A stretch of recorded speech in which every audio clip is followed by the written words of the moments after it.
Something literally told them.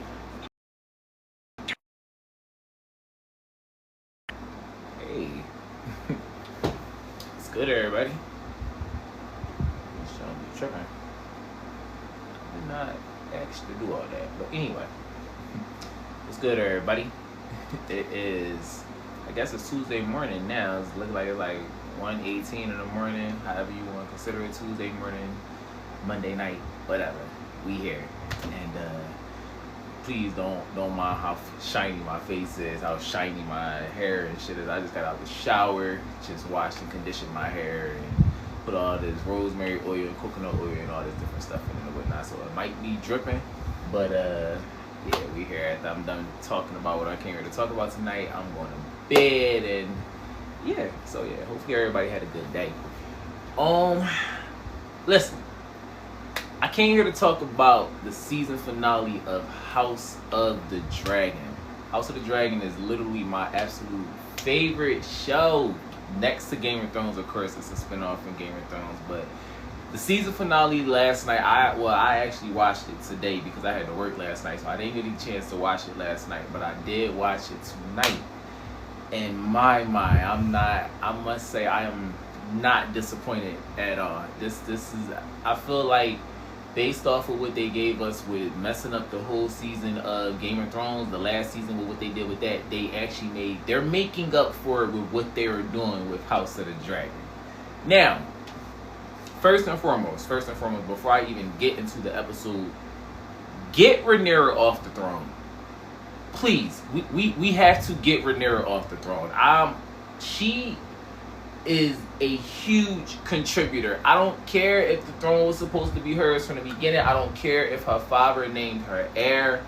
All of this drama that is currently going on right now, I don't care how it all started, but everything that is transpiring now and the person that we are seeing on our screen today, this Rhaenyra, the cruel person she's truly developing into, everybody's wonder. Her sister wonder. Alicent wanted her. Everything that she was going to have to do in order to secure her spot on this throne. It is costing her dragons. It is costing her the people. It is costing her a war with the Starry Set. It's costing her. It's too much going on with House of the Dragon. So let's get into the shots and whatnot. First of all, the episode starts off with the Maester coming in and telling Rhaenyra that Aegon has risen. Pretty much. If y'all seen the last episode, his Sunfire came out. He burned everybody with Sunfire, and he's pretty much what they're calling back from the dead now. So the Maester goes in and he tells Rhaenyra that Aegon's back. Rhaenyra then goes in to see her man. She goes to see Daemon Targaryen. Now I must say, Mr. Daemon Targaryen, listen, you can say he's evil. You can say whatever you want about Daemon, but god damn it, like if you gonna want somebody as your partner in this show, Daemon Targaryen is the person to get. He's stand up, he's very stern, he takes action, he's a man of his, he handles shit the way that I would like to be handled. Honestly. So Daemon's one of my favorite characters of the show, just because of how he handles things and just because of how he takes charge and how he's always ready to move out, like how a man's supposed to be. He's a real stand-up man in my opinion. So she goes to him and she's crying and she's telling him like, oh my god, like I've done everything, I've did everything to fulfill this prophecy and whatnot. And Daemon is pretty much telling her like, okay, this is going to be your time to rise. This is the time that you're supposed to come through now. Every test that you've come through, every test that you've been, this is the time where you're supposed to rise through the ashes and be the Queen of Dragons. So then he's been pretty much telling her that since the beginning. You see a change in Rhaenyra at this point. She goes full-on Valyrian warrior, full-on Targaryen warrior mode, and then she decides to pretty much enact the entire plan. And then at first I was like, okay, Rhaenyra, I like to see the tough side. About time we're seeing some tough decisions being made. But at the same time, these decisions are going to cost you a whole lot of things. She pretty much tells Daemon, you're gonna take the attack on Tumbleton and this, that, and third, and after Tumbleton, and you pretty much take Tumbleton down is what happens. So from there, after her conversation with Daemon, hold on, I got the episode right here just so I can fast forward. Sorry if my points are a little bit all over the place, But so after that, Baylor comes in. Baylor come in talking some bullshit, in my opinion. I didn't care nothing about what Baylor was saying. She pretty much telling Rhaenyra like, okay, let's go rescue Corlys. You need to go rescue Corlys. He's pretty much he's your most powerful player right now that you got on your team. And without him, like, you know, things of that sort. And if you're not gonna send nobody to go get him, send me. And she's also pretty much trying to check Rhaenyra and tell Rhaenyra that you've been using people and that you don't really care about nobody that's around you. You use people for your own benefit, and if they're not beneficial to you, then you like toss them to the side or whatever. And I'm just like, okay, Bailey, you are making a point, but at the same time, you chose to go out and fly and around the realm and this, that, and the third, and to go see what was going on. That was your decision. So to come back and now say you're tired, you chose to go do that. And then on top of that, as far as with Corlys is another person who made his decision. Yes, I do not agree with what Rhaenyra did to him. She should have definitely named his bastard children and gave them the Valerian name. That would have set a whole lot of things in play where he would have never did what he did as far as leaving and going where he went.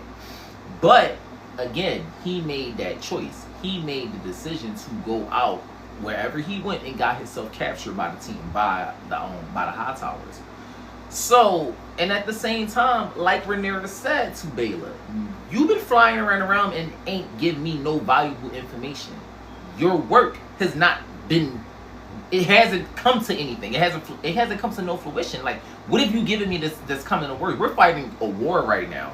So I was actually on Rhaenyra's side when she choked up and was like, you insolent child and this, that, and the third. Like, listen, girl, go ahead with this bullshit you talking. Because listen, Baylor, you may be making a point, but there are more pressing matters than your feelings. Oh, and it really, Baylor was really mad about Rhaenyra, which is a whole another person who made their decisions. They all fucked up. What y'all want Rhaenyra to do?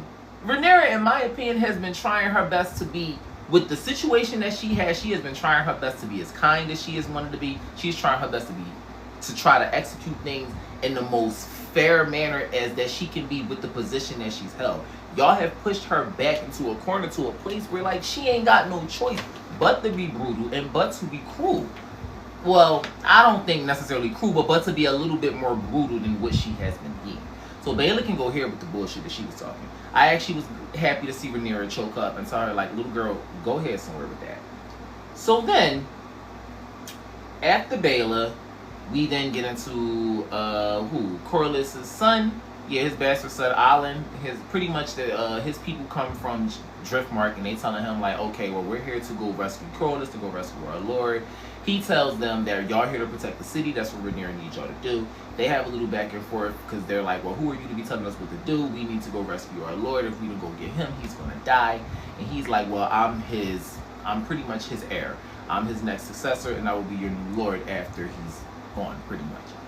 So I did appreciate him asserting his dominance and asserting his position into who he is, and talking about, you know, pretty much laying his claim to who he is and the position that he is, and how he's able to give the orders and why he's giving the orders. But at the same time, he's kind of is being Rhaenyra's flunky a little bit at the same time, because nobody is rescuing Corlys. Nobody's worried about Corlys.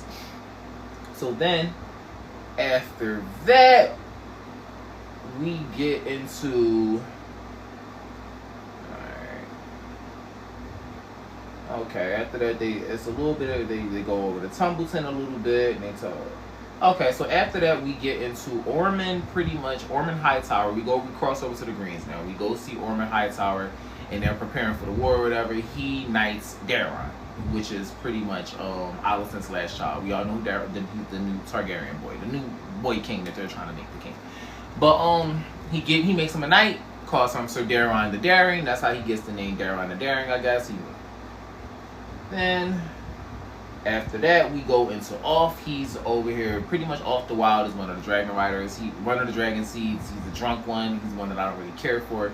But he's over here talking to people and talking shit and talking things about Daemon Targaryen, about, you know, just shit talking and drinking and talking a bunch of nonsense. Honestly, it really, I don't really care for a lot of Off scenes. I do think he's funny, But he's one of those type of persons where he can't be trusted in no way, shape, or form. He wants his own glory. Yes, I do think they have been disrespecting the fuck out of Off the White. But at the same time, he came into this a lot more cocky and expecting to be given a lot more respect than what he initially got. I think once he came in and he got the dragon, he thought that he would be welcomed into the family. And then once he seen how the family is actually treating him, he found that they actually don't respect him and that they actually still see him as a peasant. And you're just just because you ride a dragon doesn't make you blood royalty and doesn't make you a part of the family. And it's not going to give you the respect that you're looking for, because they're still pretty much telling you what to do. Just because you have a dragon. Just pretty much. They need the dragon, not you. So,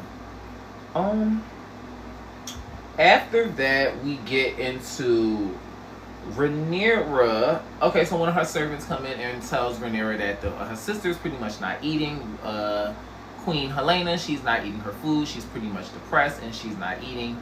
And Rhaenyra didn't really care anything about what. It didn't seem that she cared at first when the maid servant came and told her that her sister's not eating. She pretty much told her like she's going down to the Septon, and the Septon is going to anoint her and pretty much anoint her and reaffirm her claim to the throne. Rhaenyra's on this whole quest to prove to herself that she's worthy of the throne right now. It's not like Rhaenyra's going through her own thing with this prophecy and all this stuff, and Viserys making her the queen and making her the heir, and then now this whole war going on and everything like that. So Rhaenyra's trying to prove to herself that she's actually worthy of the throne. So she didn't give a fuck about what the maid was saying. But then after that, she so after that scene, she goes to the White Worm, and then the White Worm is pretty much Mysaria, who's apparently really bad at her job, in my opinion. She's not a good mistress of whispers. She did not tell Rhaenyra about. She didn't tell Rhaenyra about Queen Helaena being pregnant. She did not tell Rhaenyra about a whole lot of things that she was supposed to tell Rhaenyra about, in my opinion. But so she pretty much fires her. Which is good. Like, it's because to me it's like you're not good at your job. You're not really telling Rhaenyra things. You're like, in my opinion, playing her and holding things back when you could have actually like told her certain things and got on her side about certain things. And I just think she wasn't really doing a good mistress of whispers, in my opinion. So she gets fired and pretty much tells her like, hey, you're going to Pentos, we're going to give you gold, we're going to like you're going to have a whole setup, you're going to have your own people and everything like that. And I don't really think that Mysaria was buying it. She really seemed confused.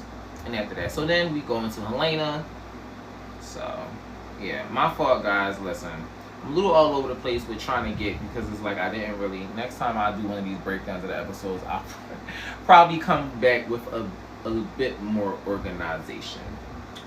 So then after that, we go into Helaena coming back into the queen, going back into the palace, and then the White Worm, Mysaria, while she's getting fired, while they're escorting Mysaria out of the castle, she pretty much tells Helaena don't trust the queen.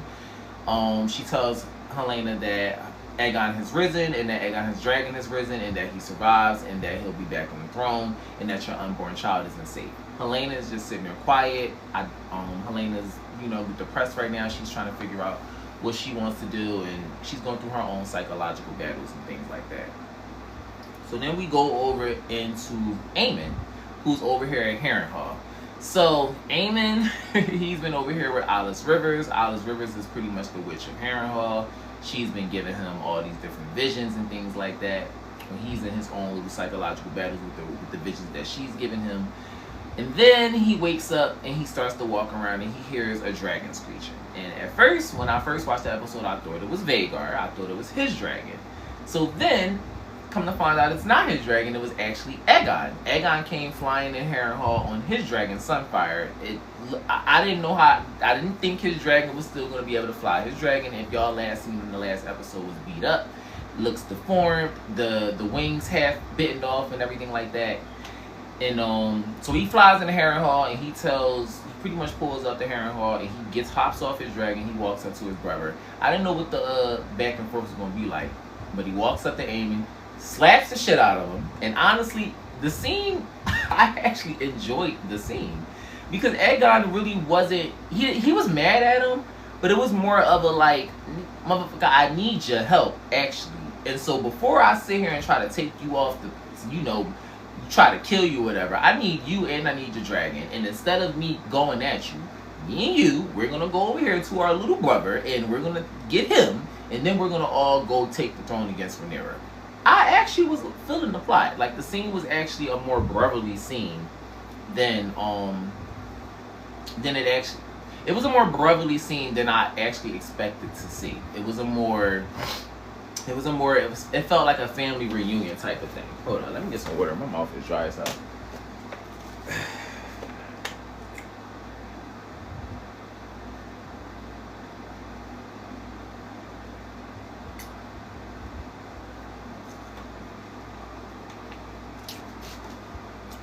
Alright.